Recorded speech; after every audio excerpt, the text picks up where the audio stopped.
प्रभु तेरी वाणी जीवन की रोटी, नैनों की ज्योति अंधेरा मिटाती।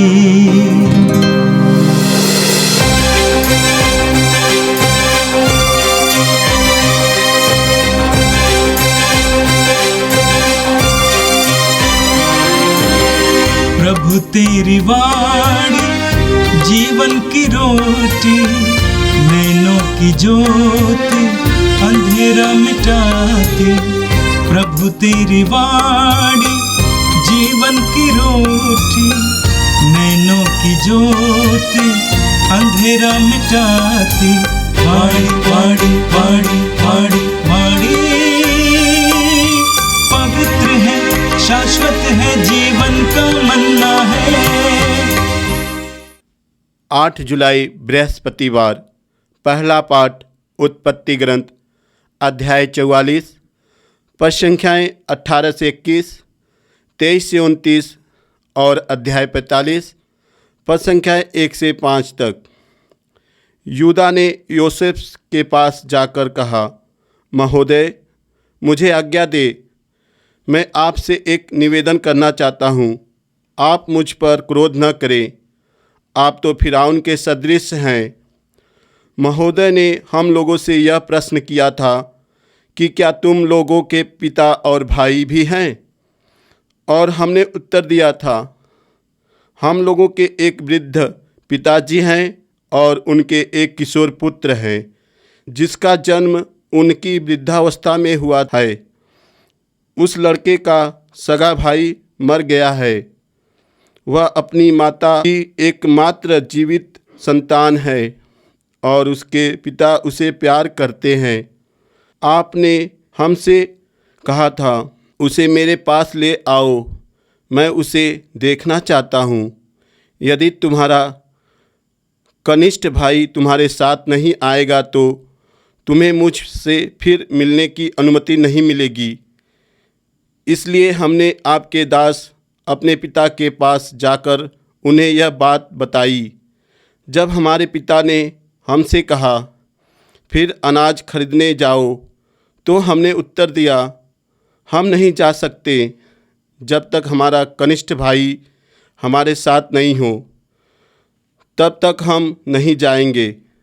क्योंकि यदि हमारा कनिष्ठ भाई हमारे साथ नहीं होगा तो हमें उस मनुष्य से मिलने की अनुमति नहीं मिलेगी। इस पर आपके दास हमारे पिता ने हमसे कहा, तुम जानते ही हो कि अपनी पत्नी से मुझे 2 ही पुत्र हुए हैं। एक मुझे छोड़कर चला गया और मेरा अनुमान है कि किसी जानवर ने उसे टुकड़े टुकड़े कर दिया है, क्योंकि आज तक मैंने उसे फिर कभी नहीं देखा। यदि तुम इसे भी मुझसे ले जाओगे और यह किसी विपत्ति का शिकार होगा तो तुम मुझ पके बाल वाले को शोक से मारकर अधोलोक पहुंचा दोगे। अब यूसुफ अपने परिचरों के सामने अपने को वश में नहीं रख सका और पुकार कर उससे बोला, सब के सब बाहर जाओ। तो वहाँ कोई और व्यक्ति नहीं था। जब योसेफ ने अपने भाइयों को अपना परिचय दिया, किंतु वह इतने ज़ोर से रोने लगा कि मिस्रियों ने उसका रोना सुन लिया और फिरौन के महल में भी इसकी खबर पहुंच गई। यूसुफ ने अपने भाइयों से कहा, मैं योसेफ हूँ, क्या मेरे पिताजी अब तक जीवित हैं? उसके भाई योसेफ को देखकर इतना घबरा गए कि वे उत्तर में एक शब्द भी नहीं बोल सके। योसेफ ने अपने भाइयों से कहा, मेरे और निकट आ जाओ, और वे उसके पास आए। उसने कहा, मैं तुम्हारा भाई योसेफ हूँ, जिसे तुमने मिस्र में बेच दिया। अब तुम इसलिए न तो शोक करो और न अपने को धिक्कारो कि तुमने मुझे यहाँ बेच दिया, क्योंकि ईश्वर ने तुम्हारे प्राण बचाने के लिए मुझे तुमसे पहले यहाँ भेजा। यह प्रभु की वाणी है। संत मत्ती के अनुसार पवित्र सुसमाचार अध्याय 10 पद संख्या 7 से 15 तक। यीशु ने अपने शिष्यों से कहा, राग चलते ये उपदेश दिया करो, स्वर्ग का राज निकट आ गया है। रोगियों को चंगा करो, मुर्दों को जिलाओ, खोड़ियों को शुद्ध करो, नरक दूतों को निकालो। तुम्हें मुफ्त में मिला है, मुफ्त में दे दो। अपने पेटे में सोना चांदी या पैसा नहीं रखो। रास्ते के लिए ना झोली, ना दो कुर्ते, ना जूते, ना लाठी ले जाओ, क्योंकि मजदूर को भोजन का अधिकार है। किसी नगर या गांव में पहुंचने पर एक सम्मानित व्यक्ति का पता लगा लो और शहर से विदा होने तक उसी के जगह ठहरो। उस घर में प्रवेश करते समय उसे शांति की आशीष दो। यदि वह घर योग्य होगा तो तुम्हारी शांति उस पर उतरेगी। यदि वह घर योग्य नहीं होगा तो तुम्हारी शांति तुम्हारे पास लौट आएगी। यदि कोई तुम्हारा स्वागत न करे और तुम्हारी बातें न सुने तो उस घर से या उस नगर से निकलकर अपने पैरों की धूल झाड़ दो। मैं तुमसे कह देता हूँ, न्याय के दिन उस नगर की दशा की अपेक्षा सोदोम और गुमोरों की दशा की कहीं अधिक सगनीय होगी। यह प्रभु का पवित्र सुसमाचार है। क्रिस्त प्रभु की जय। भाई और बहनों, आज के प्रथम पाठ में हमने उत्पत्ति ग्रंथ से पाठ सुना है। उसमें हम पढ़ते हैं कि इब्राहिम के संतान अभी मिस्र देश आए हैं। इसके पूर्व हम जानते हैं याकूब, जिसका दूसरा नाम इस्राएल है, उनका 12 बेटे थे। इन 12 बेटों में से याकूब बहुत ज़्यादा पसंद करते थे जोसेफ को। याकूब के दूसरे बेटे जोसेफ से घृणा करते थे, क्योंकि ये पिता का लाडला बेटा है। एक दिन ऐसा हुआ कि जब भाई लोग सिक्किम की तरफ मेमनों को चलाने गए तो याकूब ने अपने बेटे यूसुफ को भाइयों के बीच भेज दिया। भाइयों ने उस समय उनको मार डालना चाहता था, परंतु आपस में परामर्श के बाद वे उस भाई को यूसुफ को इस्माइली व्यापारियों के हाथ बेच दिया 20 सिक्के के लिए। अब पिता से जाकर बोल दिया कि आपका बेटा मर गया है, किसी जानवर ने उसको खा दिया। याकूब ने ये विश्वास किया कि ऐसा ही हुआ है। आज यूसुफ जो मिस्र इस्माइलियों के हाथ बेचे गए थे, वे अभी मिस्र देश पहुंच गया। वहाँ पर इस्माइलियों ने उनको पोंतीफर नामक फरोन के सुरक्षा अधिकारी को बेच दिया और पोंतीफर ने उसको अपने घर में घरेलू काम में गुलाम के रूप में लगा दिया। पोंतीफर की बीवी यूसुफ के साथ गलत काम करना चाहती थी। यूसुफ उसको मना किया और कभी भी उसके वश में नहीं आई। इसलिए उसको बीवी ने यूसुफ के बारे में झूठे आरोप लगाया और उसके पति ने उसको कारागृह में डाल दिया। कारागृह में ईश्वर जोसेफ के साथ था।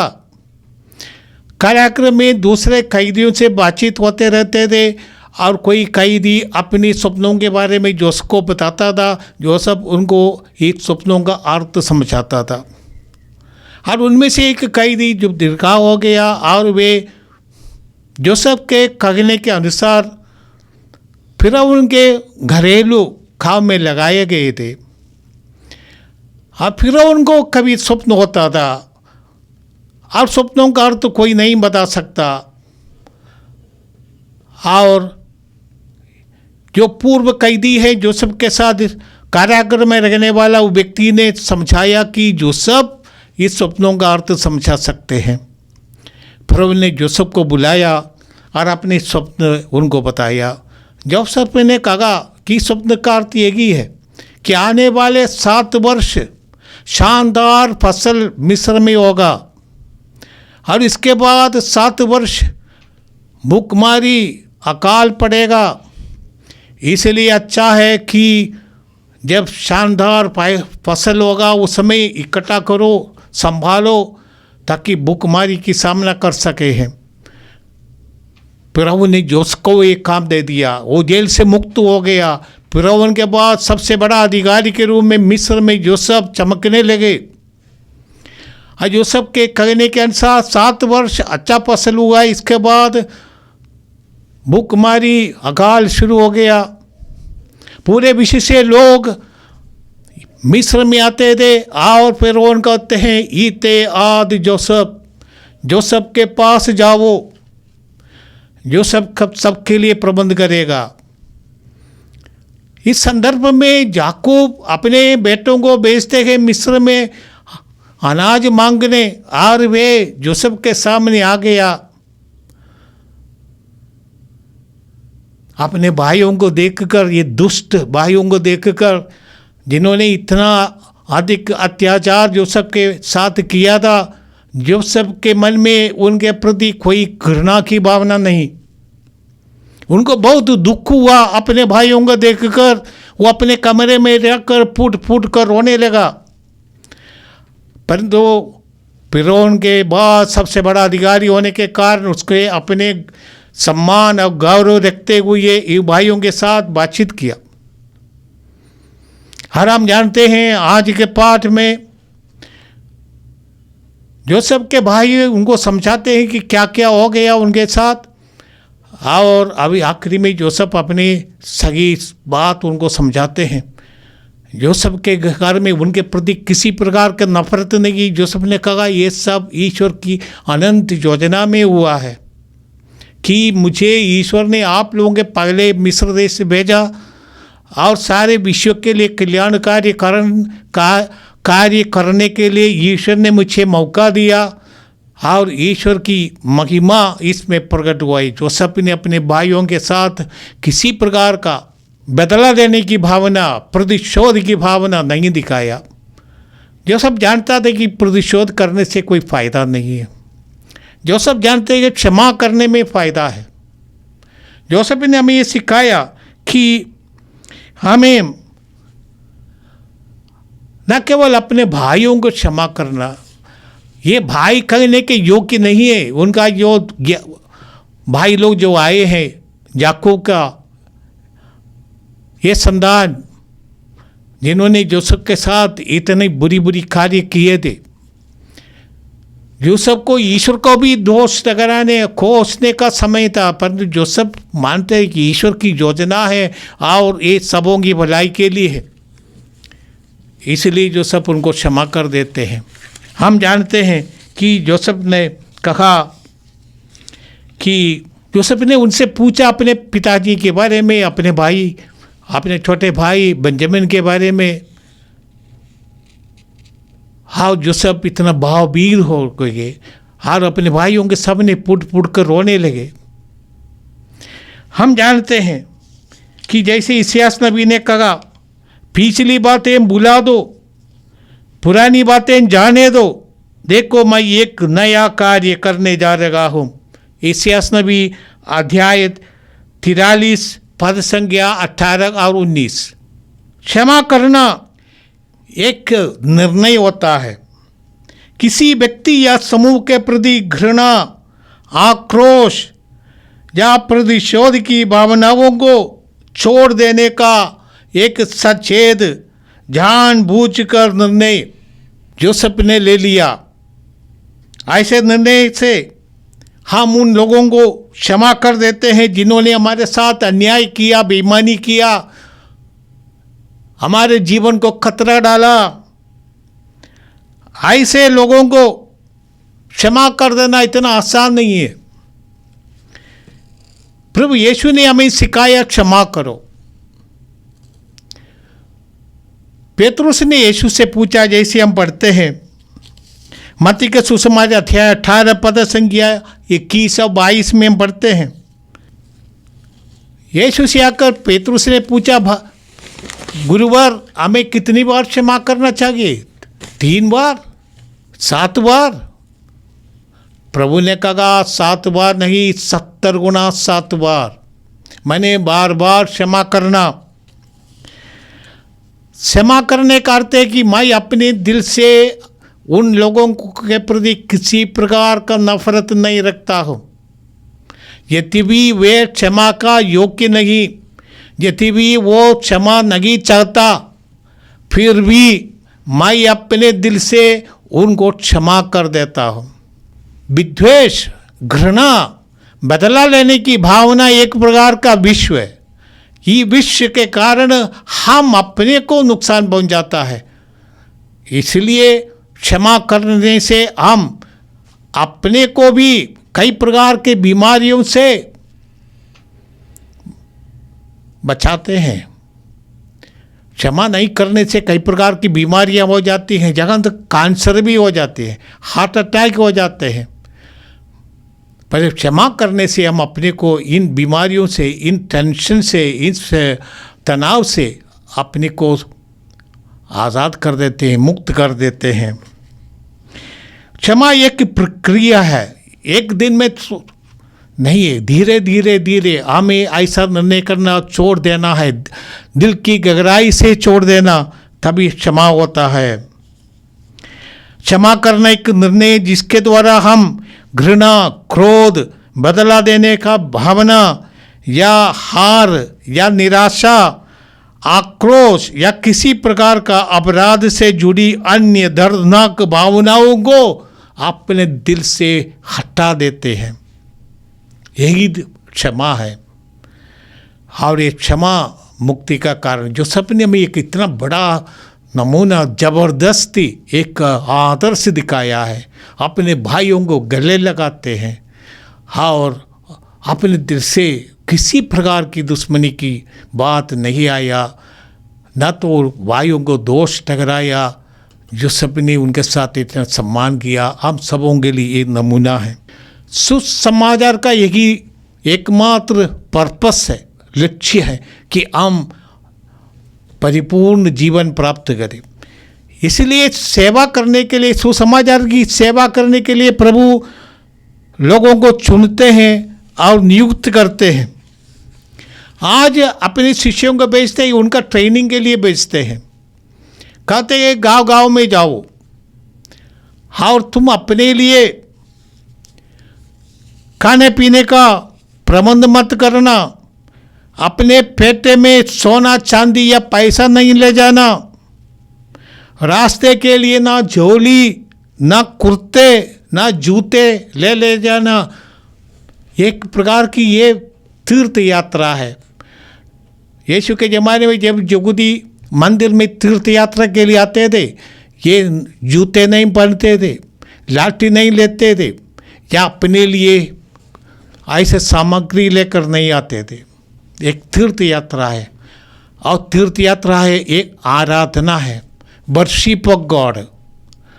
ये सेवा, सुसमाचार की घोषणा करना ईश्वर की आराधना करने के बराबर है। इसलिए हमें पवित्र रहना है। सुसमाचार की सेवा में लगे लोग हर प्रकार के लालच से मुक्त हो, तभी सुसमाचार की सेवा कर सकते हैं। इसलिए प्रभु कहते हैं सोना चांदी मत लेना। जब पेतरुस पेंतकुस्त के बाद जब मंदिर में जाते थे, जैसे हम 2 कोरिन्थियों के पत्री 13 अध्याय 14 पद में पढ़ते हैं, 2 कोरिन्थियों के पत्री 13 अध्याय 14 पद में, जैसे हम 2 कोरिन्थियों के पत्री 13 अध्याय 14 पद में पढ़ते हैं, प्रेरितों का कार्यकलाप अध्याय 3 पद संख्या 6 में पढ़ते हैं, एक विकलांग भिखारी मंदिर के दरवाजे पर बैठे थे भीख मांगने के लिए। पेतरुस ने उसको देखा और वे सोच रहे गए थे कि हमको कुछ मिलेगा। पेतरुस ने कहा, भाई मेरे पास ना चांदी है ना सोना, बल्कि जो मेरे पास है मैं तुम्हें देता हूँ। यीशु मसीह के नाम पर तुम उड़ो और चलो। वो व्यक्ति उड़ खड़े हुए चंगाई प्राप्त हो गया। प्रभु हमसे यही चाहते हैं कि हम सुसमाचार की सेवा करें, ईश्वर पर भरोसा रखते हुए। प्रभु कहते हैं जिस घर में जाएंगे तुमको जो खिलाया जाएगा वो ही खाओ। लोग सहयोग देते हैं सुसमाचार की सेवा के लिए, हमें लोगों पर भरोसा रखना पड़ता है। ये सेवा परिवर्तन की सेवा है, जीवन परिवर्तन की सेवा। परिवार जब परिवर्तित होगा, जिस परिवार में हम रहते हैं, प्रभु ने कहा शांति का संदेश दो।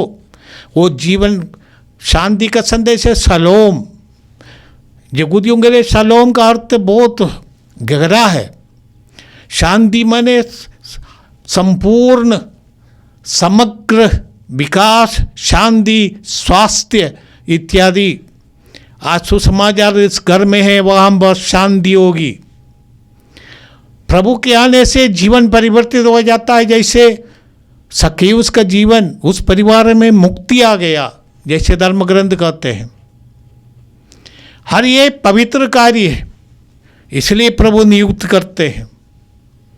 प्रभु ने अपने प्रेरितों से कहा, जब जाते वक्त, जैसे लूकस के सुसमाचार अध्याय 10 में पढ़ते हैं, जाते वक्त किसी को ग्रीटिंग नहीं करने का, मैंने ये इमरजेंसी ड्यूटी है। सुसमाचार की सेवा करना एक इमरजेंसी ड्यूटी है। दुनिया में जाकर सुसमाचार की सेवा करना, ईश्वर के राज्य की घोषणा करना, रोगियों को चंगाई देना, अवधूतों से लोगों को मुक्त करना, ये जीवन देने का प्रणाली है। आइए हम प्रभु को धन्यवाद दे।